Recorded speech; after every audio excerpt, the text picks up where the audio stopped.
Você está ouvindo o audiobook de O Livro dos Médiuns de Allan Kardec. Agora, você vai ouvir o capítulo 17. Formação dos médiuns.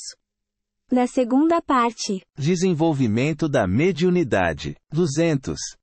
Ocupar-nos-emos aqui especialmente com os médiuns escreventes, por ser o gênero de mediunidade mais espalhado, e além disso, porque é, ao mesmo tempo, o mais simples, o mais cômodo, o que dá resultados mais satisfatórios e completos.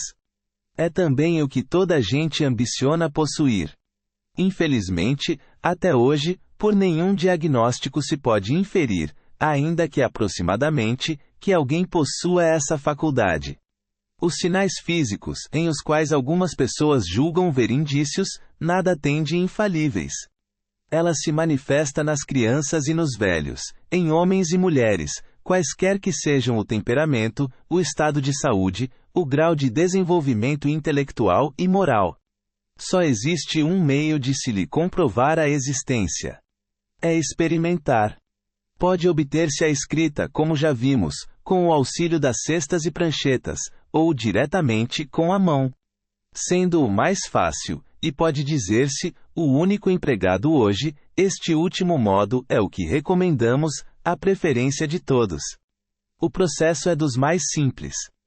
Consiste unicamente em a pessoa tomar de um lápis e de papel, e colocar-se na posição de quem escreve, sem qualquer outro preparativo.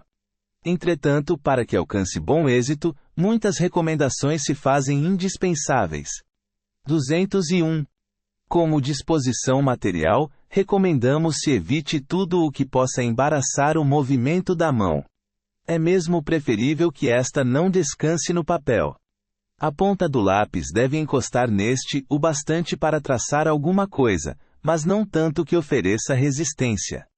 Todas essas precauções se tornam inúteis, desde que se tenha chegado a escrever correntemente, porque então nenhum obstáculo detém mais a mão. São meras preliminares para o aprendiz. 202. É indiferente que se use da pena, ou do lápis. Alguns médiuns preferem a pena que, todavia, só pode servir para os que estejam formados, e escrevem pausadamente. Outros, porém, escrevem com tal velocidade, que o uso da pena seria quase impossível, ou pelo menos, muito incômodo. O mesmo sucede, quando a escrita é feita às arrancadas e irregularmente, ou quando se manifestam espíritos violentos, que batem com a ponta do lápis e a quebram, rasgando o papel. 203. O desejo natural de todo aspirante a médium, é o de poder confabular com os espíritos das pessoas que lhe são caras. Deve, porém, moderar a sua impaciência, porquanto a comunicação com determinado espírito apresenta muitas vezes dificuldades materiais, que a tornam impossível ao principiante. Para que um espírito possa comunicar-se, preciso é que haja entre ele e o médium relações fluídicas, que nem sempre se estabelecem instantaneamente. Só à medida que a faculdade se desenvolve, é que o médium adquire pouco a pouco a aptidão necessária para pôr-se em comunicação com o espírito que se apresente. Pode dar-se, pois, que aquele com quem o médium deseje comunicar-se não esteja em condições propícias a fê-lo, embora se ache presente, como também pode acontecer que não tenha possibilidade nem permissão para acudir ao chamado que lhe é dirigido.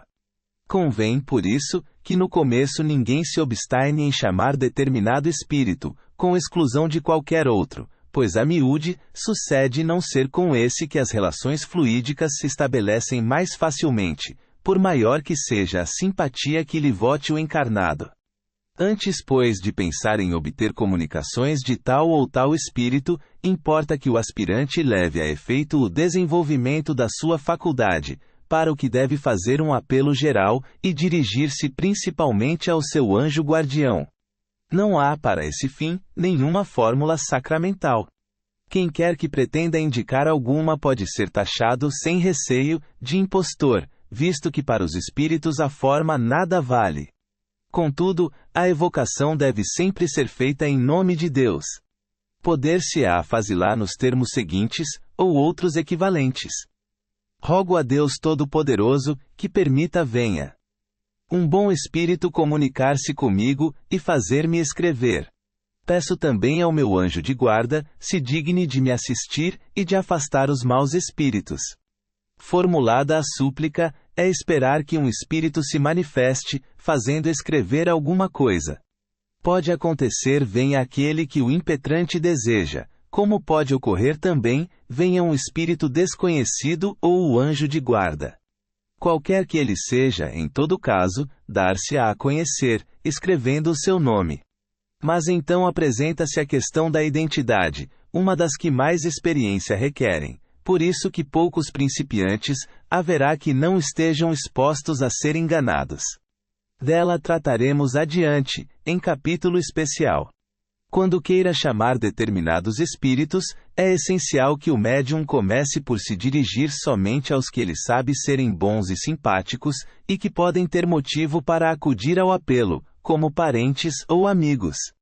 Neste caso, a evocação pode ser formulada assim: em nome de Deus Todo-Poderoso peço que tal espírito se comunique comigo, ou então, peço a Deus Todo-Poderoso, permita que tal espírito se comunique comigo.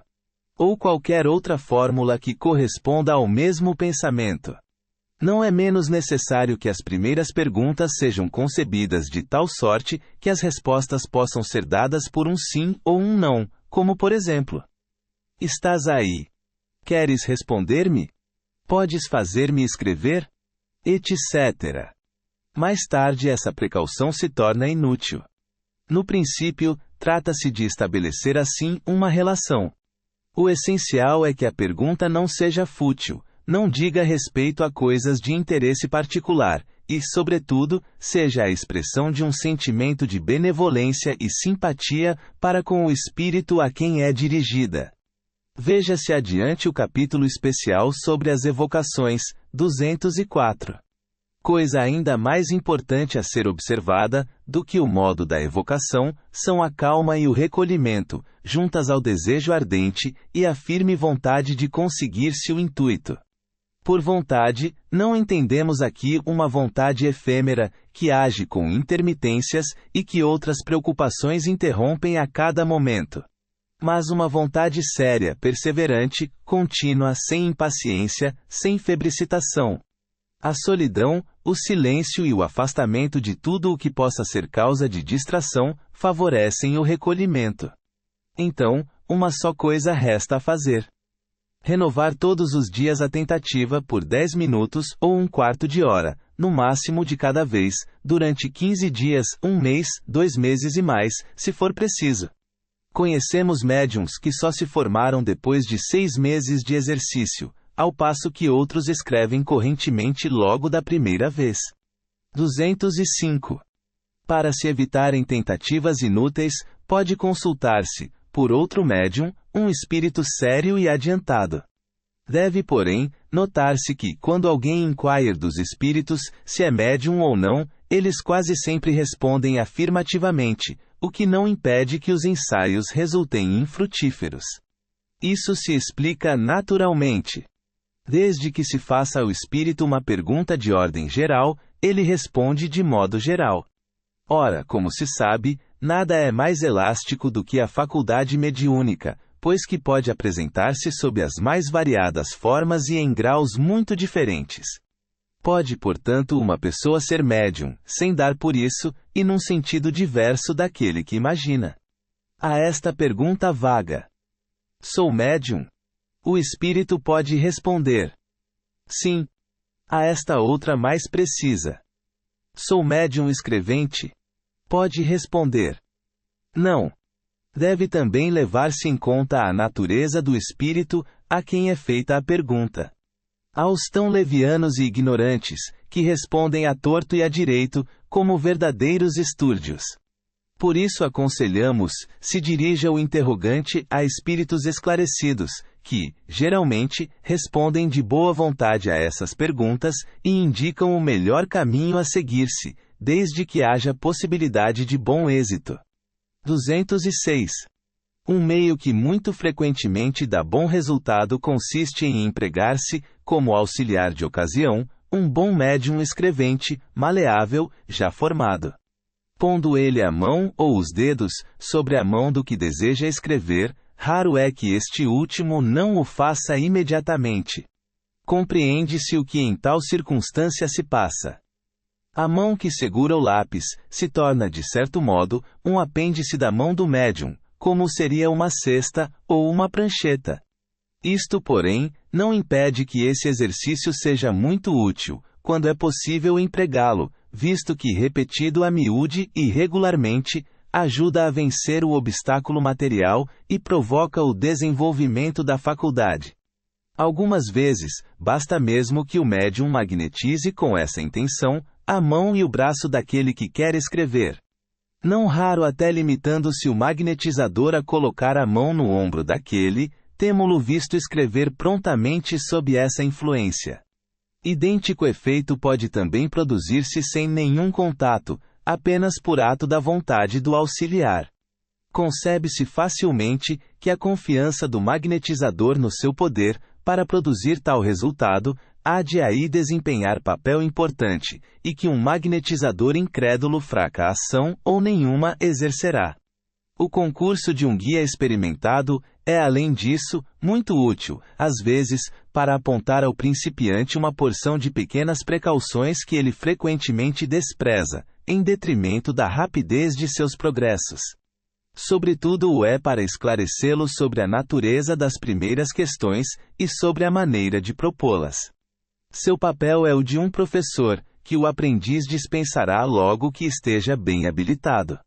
207. Outro meio que também pode contribuir fortemente para desenvolver a faculdade, consiste em reunir-se certo número de pessoas, todas animadas do mesmo desejo e comungando na mesma intenção. Feito isso, todas simultaneamente, guardando absoluto silêncio e num recolhimento religioso, tentem escrever, apelando cada um para o seu anjo de guarda, ou para qualquer espírito simpático. Ou então, uma delas poderá dirigir, sem designação especial e por todos os presentes, um apelo aos bons espíritos em geral, dizendo por exemplo: em nome de Deus Todo-Poderoso, pedimos aos bons espíritos que se dignem de comunicar-se por intermédio das pessoas aqui presentes. É raro que entre estas não haja algumas que deem prontos sinais de mediunidade, ou que até escrevam correntemente em pouco tempo. Compreende-se o que em tal caso ocorre. Os que se reúnem com um intento comum, formam um todo coletivo, cuja força e sensibilidade se encontram acrescidas por uma espécie de influência magnética, que auxilia o desenvolvimento da faculdade. Entre os espíritos atraídos por esse concurso de vontades, estarão, provavelmente, alguns que descobrirão nos assistentes o instrumento que lhes convenha. Se não for este, será outro e eles se aproveitarão desse. Este meio deve sobretudo ser empregado nos grupos espíritas, a que faltam médiums, ou que não os possuam em número suficiente. 208. Tem-se procurado processos para a formação dos médiums, como se tem procurado diagnósticos. Mas até hoje, nenhum conhecemos mais eficaz do que os que indicamos. Na persuasão de ser uma resistência de ordem toda material, o obstáculo que encontra o desenvolvimento da faculdade, algumas pessoas pretendem vencê-la por meio de uma espécie de ginástica quase deslocadora do braço e da cabeça. Não descrevemos esse processo, que nos vem do outro lado do Atlântico, não só porque nenhuma prova possuímos da sua eficiência, como também pela convicção que nutrimos de que há de oferecer perigo para os de compleição delicada, pelo abalo do sistema nervoso. Se não existirem rudimentos da faculdade, nada poderá produzi-los, nem mesmo a eletrização, que já foi empregada, sem êxito, com o mesmo objetivo. 209. No médium aprendiz, a fé não é a condição rigorosa. Sem dúvida lhe secunda os esforços, mas não é indispensável. A pureza de intenção, o desejo e a boa vontade bastam. Tem-se visto pessoas inteiramente incrédulas ficarem espantadas de escrever a seu mau grado, enquanto que crentes sinceros não o conseguem, o que prova que esta faculdade se prende a uma disposição orgânica. 210. O primeiro indício de disposição para escrever é uma espécie de frêmito no braço e na mão. Pouco a pouco, a mão é arrastada por uma impulsão que ela não logra dominar. Muitas vezes, não traça senão riscos insignificantes. Depois, os caracteres se desenham cada vez mais nitidamente, e a escrita acaba por adquirir a rapidez da escrita ordinária. Em todos os casos, deve-se entregar a mão ao seu movimento natural, e não oferecer resistência, nem propeli-la. Alguns médiuns escrevem desde o princípio correntemente com facilidade, às vezes mesmo desde a primeira sessão, o que é muito raro. Outros, durante muito tempo, traçam riscos e fazem verdadeiros exercícios caligráficos. Dizem os espíritos que é para lhe soltar a mão. Em se prolongando demasiado esses exercícios, ou degenerando na grafia de sinais ridículos, não há duvidar de que se trata de um espírito que se diverte, porquanto os bons espíritos nunca fazem nada que seja inútil. Nesse caso, cumpre redobrar de fervor no apelo à assistência destes. Se, apesar de tudo, nenhuma alteração houver, deve o médium parar, uma vez reconheça que nada de sério obtém. A tentativa pode ser feita todos os dias, mas convém cesse aos primeiros sinais equívocos, a fim de não ser dada satisfação aos espíritos zombeteiros. A estas observações, acrescenta um espírito. Há médiuns cuja faculdade não pode produzir senão esses sinais.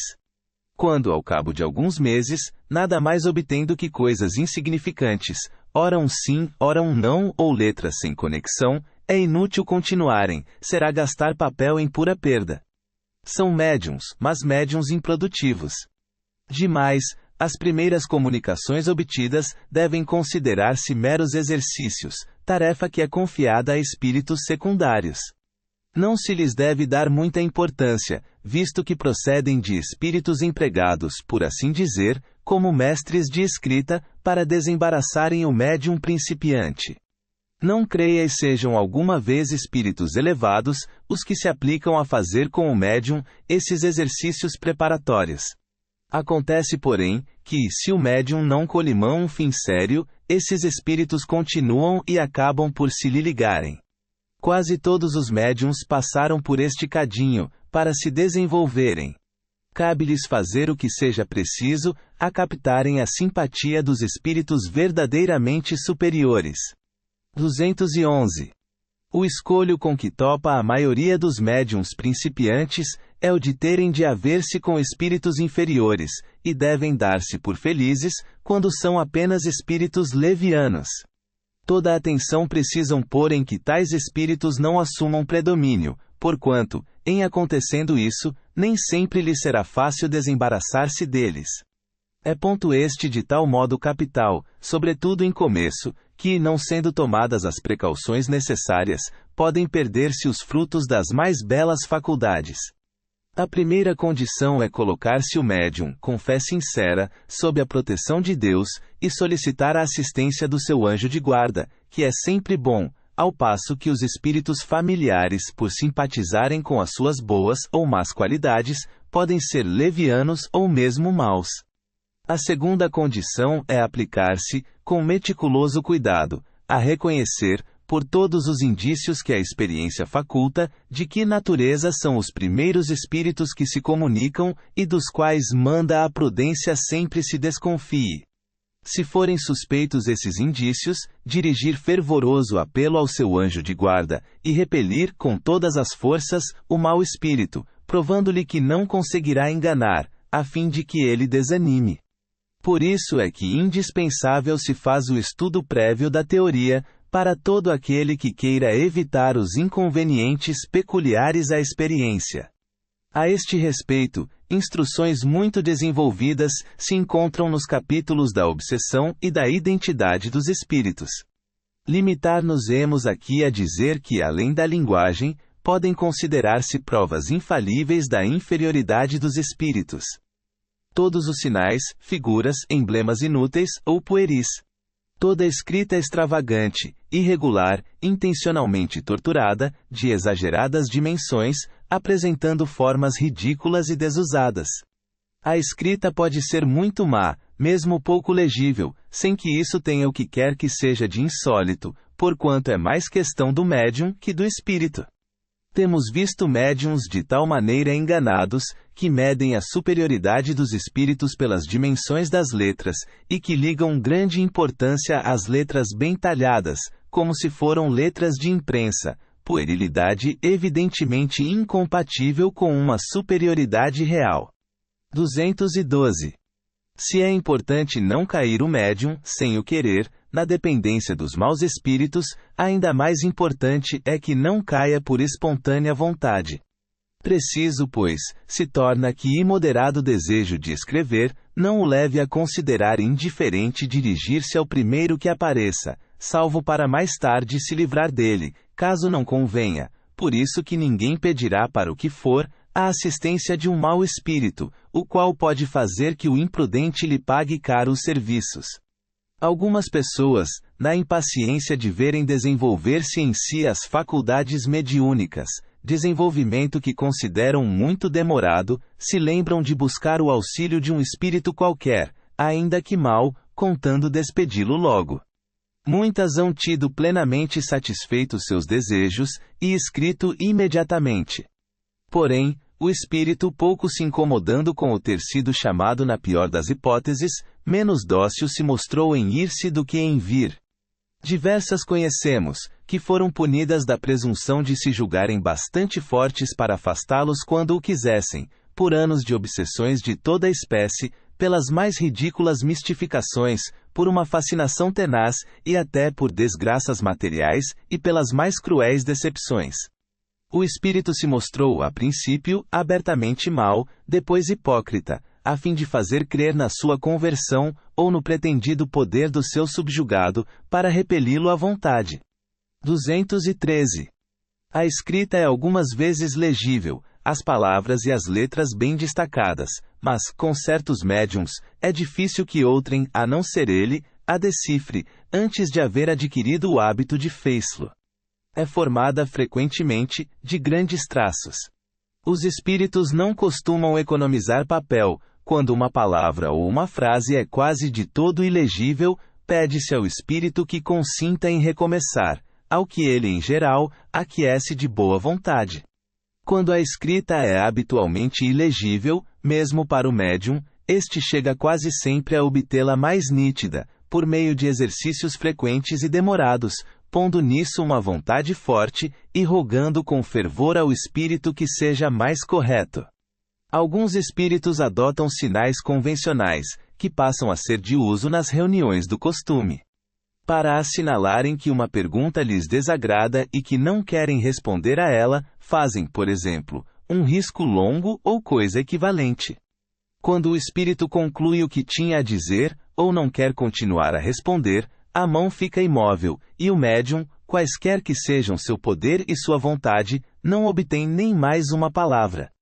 Ao contrário, enquanto o espírito não conclui, o lápis se move sem que seja possível a mão detê-lo. Se o espírito quer espontaneamente dizer alguma coisa, a mão toma convulsivamente o lápis e se põe a escrever, sem poder obstar a isso. O médium, aliás, sente quase sempre em si alguma coisa que lhe indica ser momentânea a parada, ou ter o espírito concluído. É raro que não sinta o afastamento deste último. Estas as explicações essenciais que temos para ministrar, no tocante ao desenvolvimento da psicografia. A experiência revelará na prática alguns pormenores de que seria inútil tratar aqui, e a cujo respeito, os princípios gerais servirão de guia. Se muitos forem os que experimentarem, haverá mais médiuns do que em geral se pensa. 214. Tudo o que acabamos de dizer se aplica à escrita mecânica. É a que todos os médiuns procuram com razão conseguir. Porém, raríssimo é o mecanismo puro. A ele se acha frequentemente associada, mais ou menos, a intuição. Tendo consciência do que escreve, o médium é naturalmente levado a duvidar da sua faculdade. Não sabe se o que lhe sai do lápis vem do seu próprio ou de outro espírito. Não tem absolutamente que se preocupar com isso, e, nada obstante, deve prosseguir. Observando a si mesmo com atenção, facilmente descobrirá no que escreve uma porção de coisas que lhe não passavam pela mente e que até são contrárias às suas ideias, prova evidente de que tais coisas não provêm do seu espírito. Continue, portanto, e, com a experiência, a dúvida se dissipará. 215. Se ao médium não foi concedido ser exclusivamente mecânico, todas as tentativas para chegar a esse resultado serão infrutíferas. Erro seu, no entanto, fora o julgar-se, em consequência, não aquinhoado. Se apenas é dotado de mediunidade intuitiva, cumpre que com isso se contente, e ela não deixará de lhe prestar grandes serviços, se a souber aproveitar, e não a repelir. Desde que, após inúteis experimentações, efetuadas seguidamente durante algum tempo, nenhum indício de movimento involuntário se produz, ou os que se produzem, são por demais fracos para dar resultados, não deve ele hesitar em escrever o primeiro pensamento que lhe for sugerido, sem se preocupar com o saber se esse pensamento promana do seu espírito ou de uma fonte diversa. A experiência lhe ensinará a distinguir. Aliás, é frequente acontecer que o movimento mecânico se desenvolva ulteriormente. Dissemos acima haver casos em que é indiferente saber o médium, se o pensamento vem de si próprio, ou de outro espírito. Isso ocorre quando, sendo ele puramente intuitivo ou inspirado, executa por si mesmo um trabalho de imaginação. Pouco importa atribua a si próprio um pensamento que lhe foi sugerido. Se lhe acodem boas ideias, agradeça ao seu bom gênio, que não deixará de lhe sugerir outros. Tal é a inspiração dos poetas, dos filósofos e dos sábios. 216. Suponhamos agora que a faculdade mediúnica esteja completamente desenvolvida. Que o médium escreva com facilidade. Que seja, em suma, o que se chama um médium feito. Grande erro de sua parte fora crer-se dispensado de qualquer instrução mais, porquanto apenas terá vencido uma resistência material. Do ponto a que chegou é que começam as verdadeiras dificuldades, é que ele mais do que nunca precisa dos conselhos da prudência e da experiência, se não quiser cair nas 1000 armadilhas que lhe vão ser preparadas.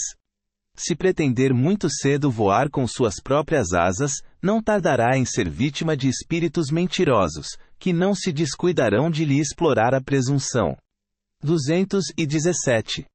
Uma vez desenvolvida a faculdade, é essencial que o médium não abuse dela. O contentamento que daí advém a alguns principiantes, lhes provoca um entusiasmo, que muito importa moderar.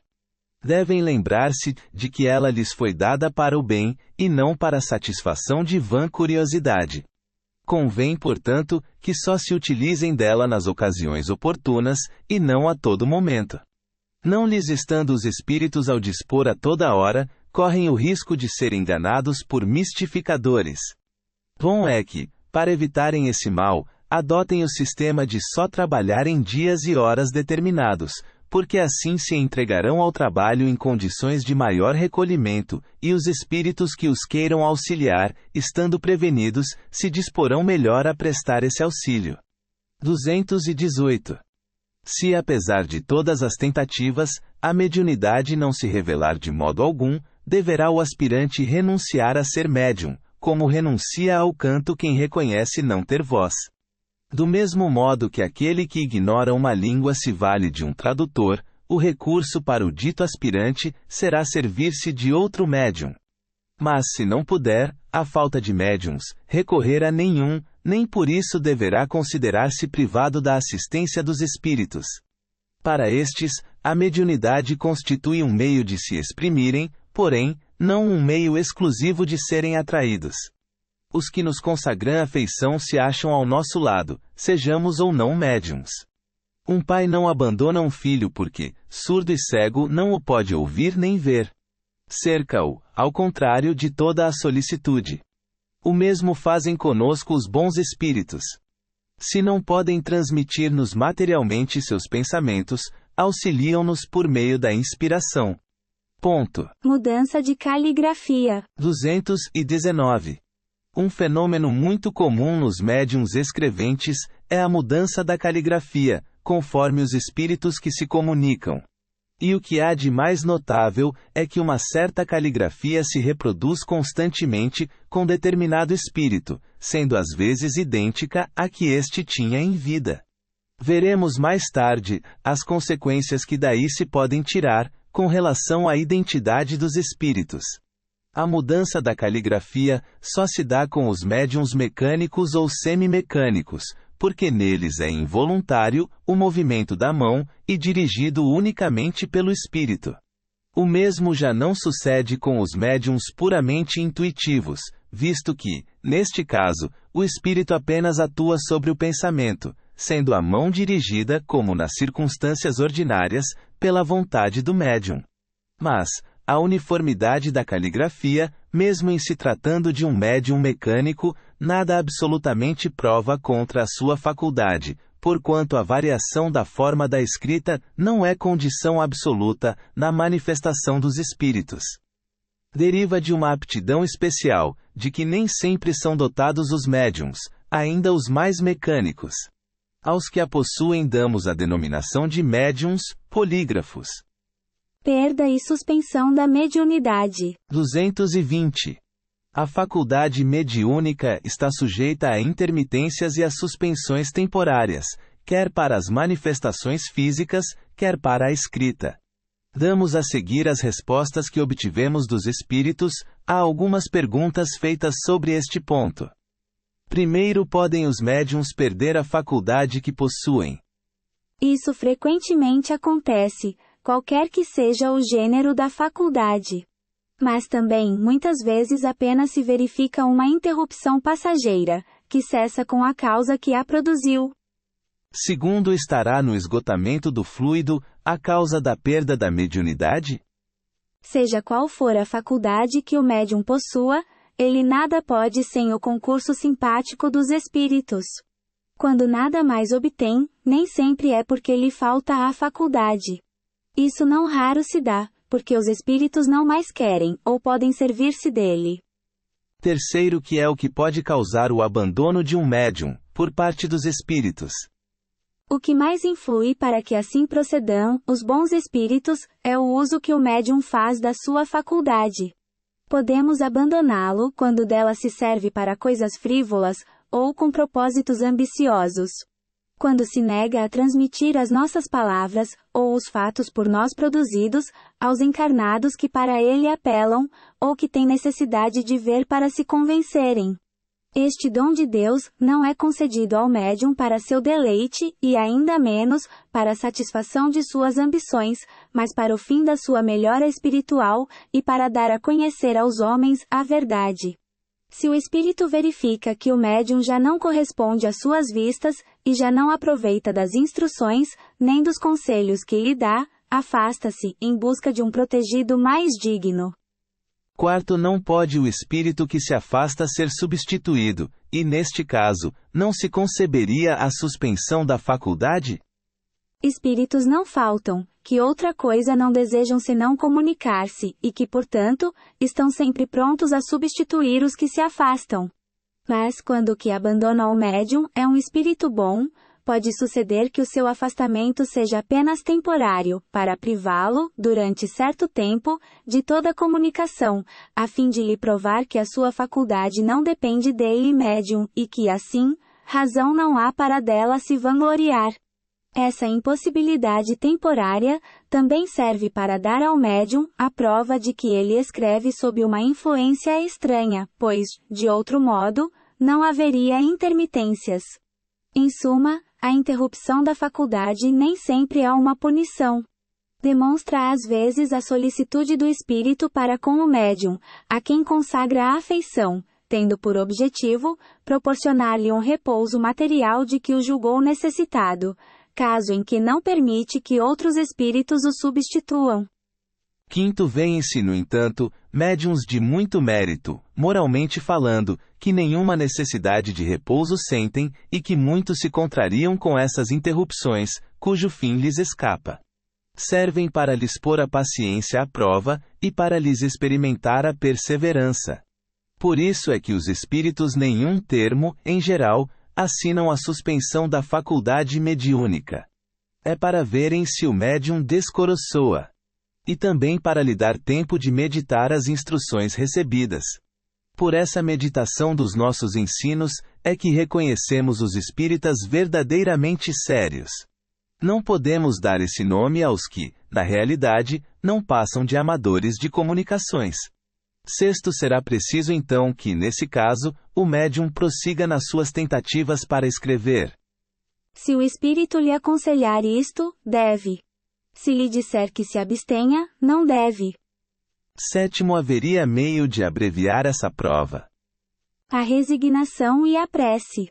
Demais, basta que faça cada dia uma tentativa de alguns minutos, visto que inútil lhe será perder o tempo em ensaios infrutíferos.